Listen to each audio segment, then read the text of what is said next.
Hi, welcome to Tech YouTube channel. My name is Felicia.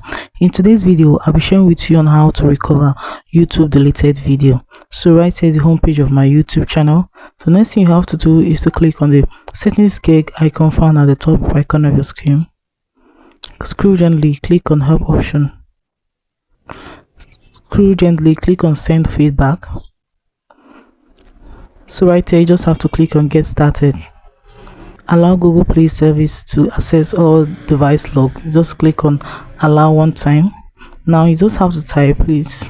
So right here you just have to type, I want to recover my deleted YouTube video. You can possibly add the title of the video and send it. So YouTube customer service will give you a reply within 24 hours. So guys, that is it on how to recover deleted YouTube video.